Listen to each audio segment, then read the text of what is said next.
Hi, Shalom friends. One of the most extraordinary teachings of the Holy Baal Shem Tov was the following. Everything that happens and occurs is being directed from God. Hence, even something that you hear, which might be haphazard or random, even something that you hear or see can be used as a lesson to serve God. Case in point.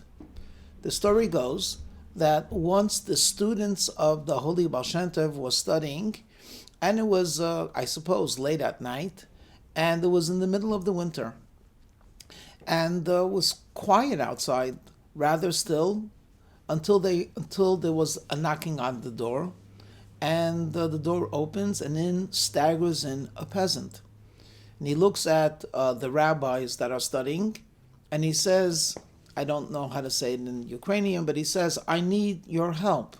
My wagon is stuck outdoors, and the horses are tangled in the ropes, and it's a big mess. And I need people to help me take out the wagon and to soothe the horse and to untangle the ropes.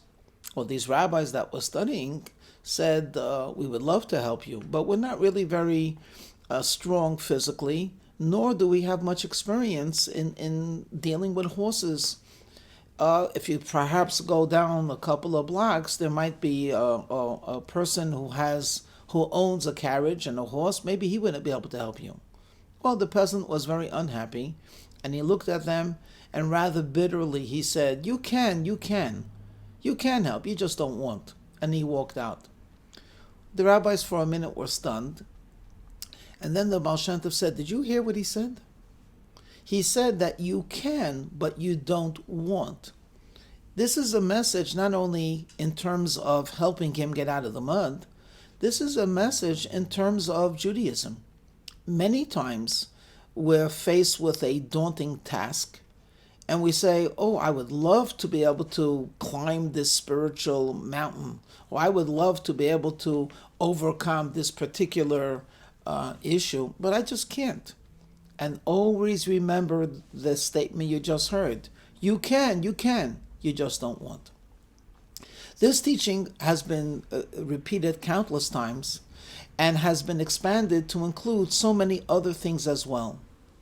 So another story is told about in a small village where there was no real entertainment, there were traveling gypsies that would come into the marketplace, and people would watch a show, and then, of course, give them some fruits and vegetables or perhaps some coins.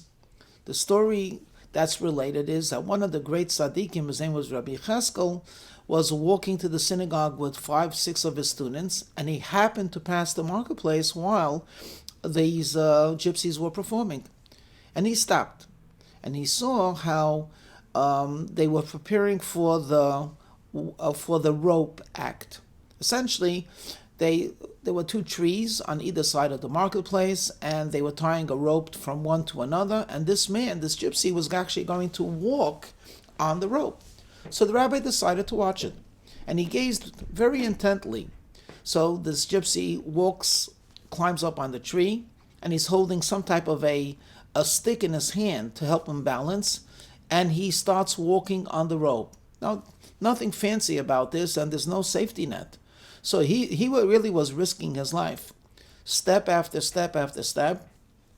And in the middle, he began to sway a little bit to one side, so he took the balancing stick to counter that sway.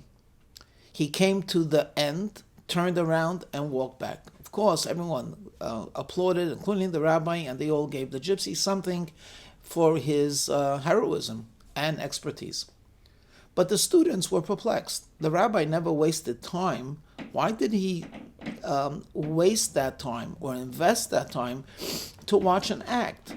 And not only was he watching it, but his eyes were literally glued to the person. So one of them said, Rebbe, what did you find so amazing about this act? And he said, from this walker, I learned 3 very important lessons on how to serve God.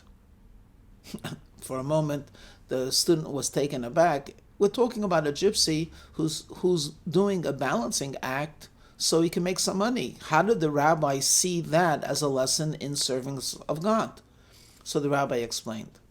The first thing I noticed was that though there was an audience watching, he didn't look at the audience at all. He was focused constantly on the goal.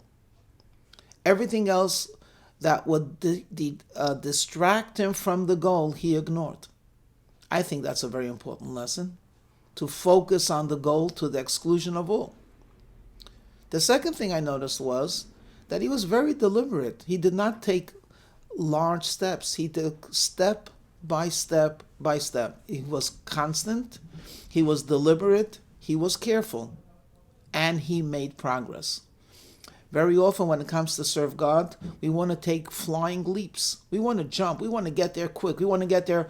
We want an experience. We want to grow. And actually, spirituality is often composed of countless little steps. Each mitzvah, each good deed, each character refinement, it doesn't have to be major, but as long as they're consistent, step by step, will reach you, will get you there. And finally, I noticed that though it was dangerous where he was, he had a means of correcting himself. When he felt himself going too much to one extreme, he corrected himself. And I think that too is an important lesson in serving God.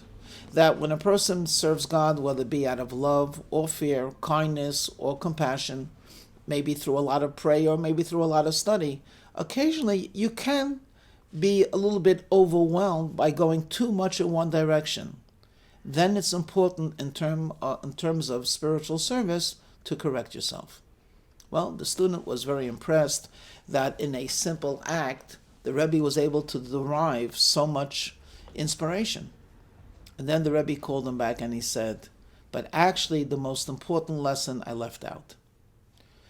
I later on observed that when the gypsy was walking on the rope, he was doing rather confidently. But when he had to change direction, that's where I saw a touch of apprehension. Because the turn is always the hardest. The goal is not in front of you, so you're neither here nor there. The turn is what really grabs the person. And he then said to the student, I believe that's the Jewish people. We have a goal, step by step, year by year, generation by generation, leads us closer to Jerusalem and to the coming of Mashiach.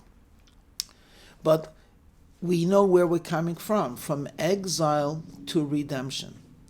But then there's a time in Jewish history where the exile is ending, but the redemption has not yet begun.